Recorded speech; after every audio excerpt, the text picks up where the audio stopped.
Welcome to True Life Inspirations. If you haven't subscribed or liked yet, kindly do it now.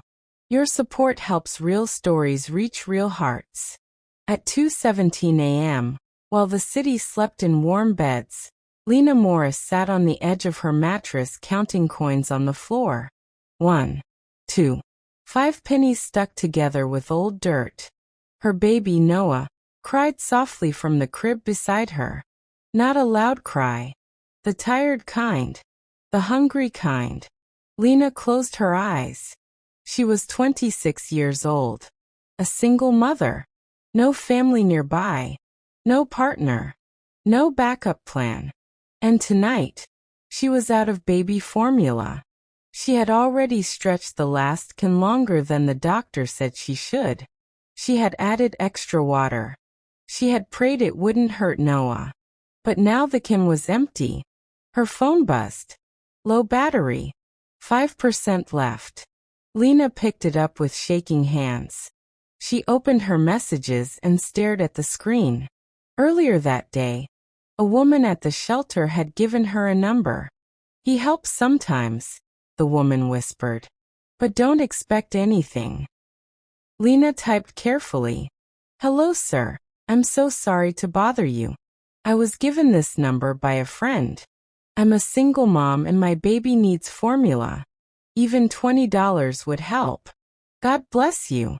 Her finger hovered over send. Her pride screamed at her to stop. Her baby cried again. She pressed send. Then her heart dropped. The name at the top of the chat wasn't the one the woman mentioned. It said, Ethan Blackwell.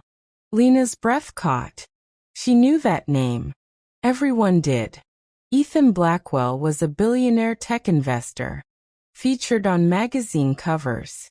Private jets. Glass towers with his name on them. Her hands went cold. Oh no, oh no. She tried to unsend the message. Too late. Delivered. Lena panicked.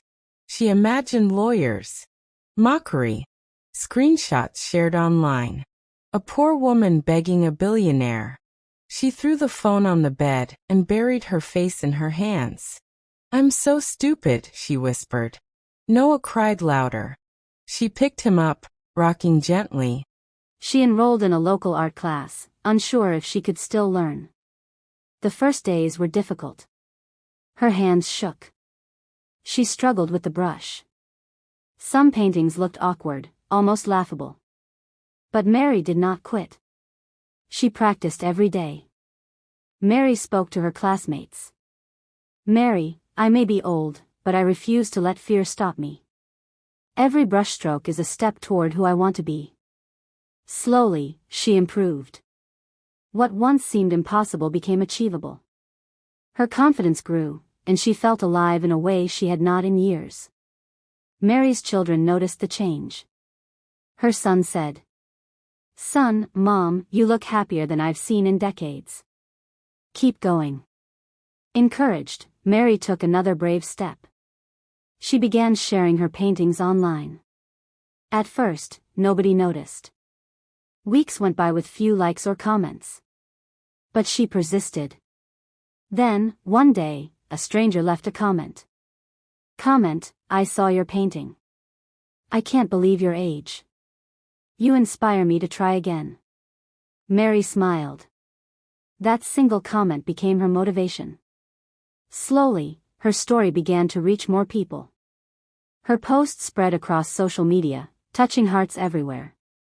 Not everything was easy. Some days, Mary felt discouraged.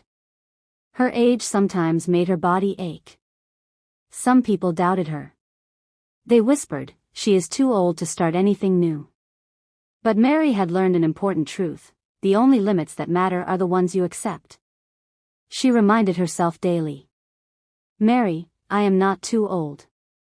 I am not finished. I am just beginning. Mary's dedication paid off.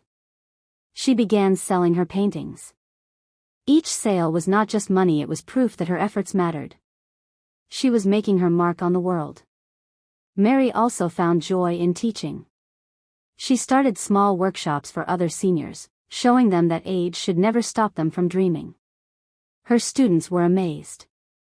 Some had given up hope, but seeing Mary succeed reminded them that life is never too late to start over. Mary's story did not go unnoticed.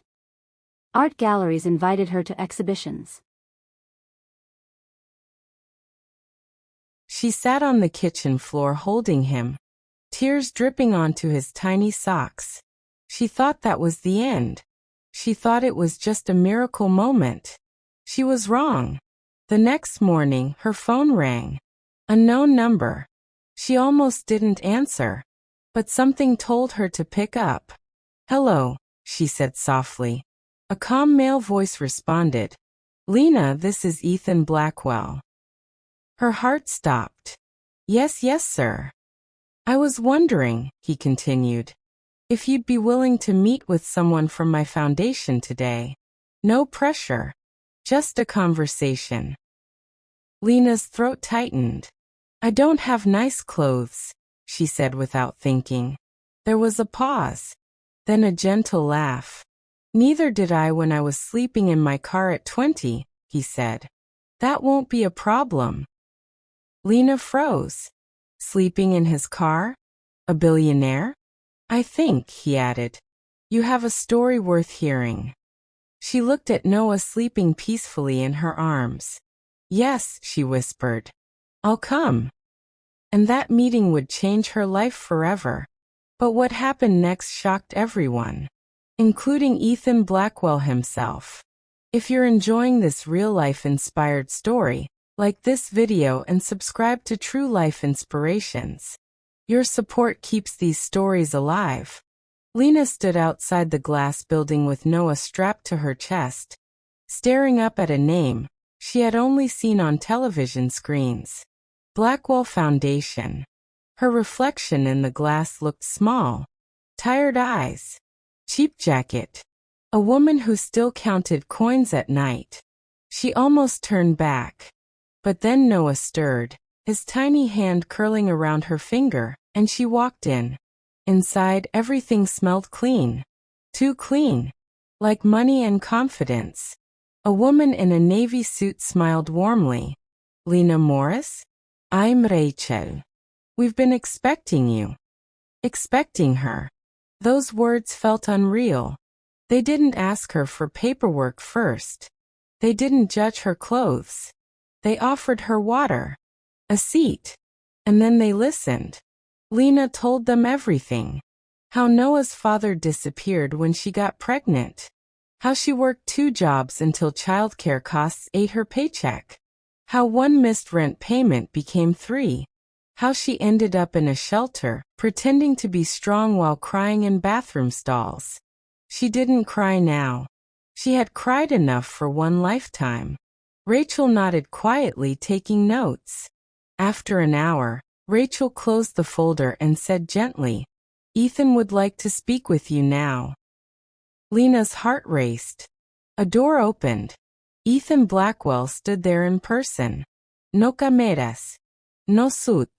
Just a simple sweater and tired eyes. For a moment neither spoke. Then he looked at Noah. "He's beautiful," Ethan said softly. "Thank you," Lena replied. They sat across from each other. "I didn't help you because I'm rich," Ethan said. "I helped because I was hungry once too." Lena looked up, surprised. "I grew up in foster homes," he continued. "By 16, I had no one. At 19, I slept in my car.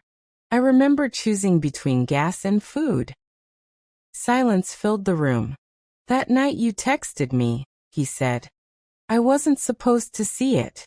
A new assistant had mixed up contacts. But I did see it. And I knew if I ignored it, I'd be ignoring my past." Lena swallowed hard. "I don't want charity," she said quietly. "I just want a chance." Ethan nodded. "Good," he replied. "Because I don't offer charity. I offer opportunity." He slid a document across the table. It wasn't a contract. It was a plan. Housing assistance for 1 year. Free childcare through the foundation. A paid training program for remote work. Medical coverage for Noah. And one final line at the bottom. Emergency fund. No repayment required. Lena stared at the paper, unable to breathe. Why me? She whispered. Ethan leaned back. Because when you thought I was a stranger, he said. You didn't ask for thousands. You asked for formula. That told me everything about you. Tears rolled down Lena's face. Months passed. Lena moved into a small apartment with sunlight pouring through the windows. Noah learned to crawl on clean floors. Lena studied at night while he slept beside her. She worked hard. Not because someone saved her, but because someone believed in her. 1 year later, Ethan invited her back. This time, cameras waited outside. What's this? Lena asked nervously. Ethan smiled. Today you're not the story, he said. You're the speaker.